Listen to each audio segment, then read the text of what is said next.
Hi, I'm Shane, and this is my story. I don't have the same storybook testimony that most Christians have. I didn't grow up in a strong, faithful home. I didn't go to church every Sunday. I didn't come to Christ at an early age. I had a lot different of a life. I grew up in a broken home. My family loved me. They were always there for me. But I was just kind of lost. I didn't really have direction and structure like a normal family. I lived with my grandmother from the time that I was about 3 years old. She was the first one to teach me the gospel, but I didn't want to listen. I always believed there was a God. I always knew the stories of Jesus. And I didn't not believe, I just did not choose to follow him. I was always struggling to find out where I fit in and really confused in my life. As I entered my teenage years, I started to get into the partying scene and getting into drug abuse.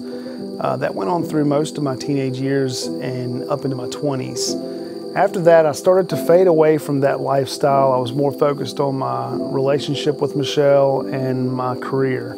But I still seemed to fall into those situations over and over again, and it just continued to haunt me throughout my life. But after Michelle and I were married, I then gained another drug abuse addiction. But this time I was keeping it secret from my family, my friends, from everyone around me. One weekend, Michelle asked me to go to church with her, and I didn't have anything against it. Like I said before, I grew up with my grandmother teaching me about the gospel, and I did believe there was a God. So I went on, everybody at the church made me feel really comfortable. It was really cool. So I started to go each and every week.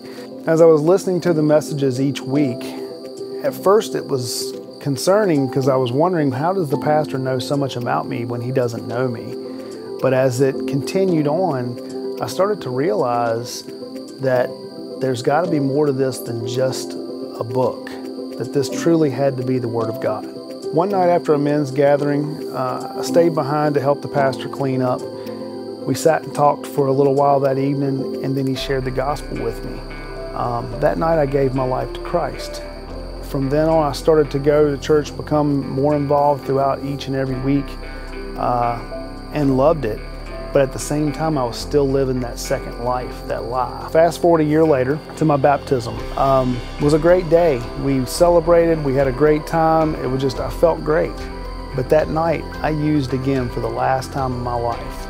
After that, my life was just crushed. I was down on my knees the next day. I felt worse than I've ever felt in my life. That afternoon, I came home and I confessed everything that I had been doing for the past 3 years to Michelle, and it was probably the hardest thing that I've ever done in my life. But at that time, it was such a weight lifted off of my shoulders. And at that time also, I wasn't worried about the 13 years of relationship that Michelle and I had built. I wasn't worried about the 3 years of marriage that we had. I was worried about my relationship with God, and I was crushed and just heartbroken at what I had done to her throughout all those years. But as a loving wife, she forgave me, and my life started to change each and every day after that. Through my journey, God has taught me that He will use anybody for His glory.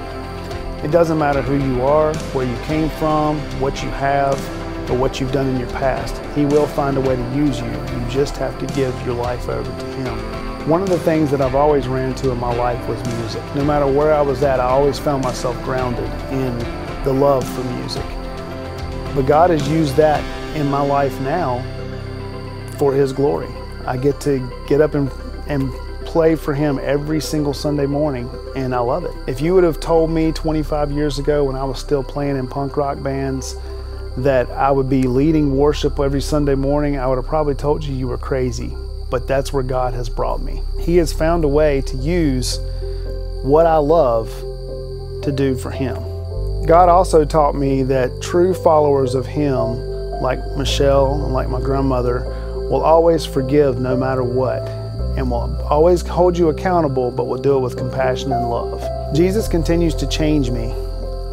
Each and every day, I feel like I get a little bit stronger in His love, and He gets a little stronger in my heart. It's not easy. Nobody ever said it was going to be easy.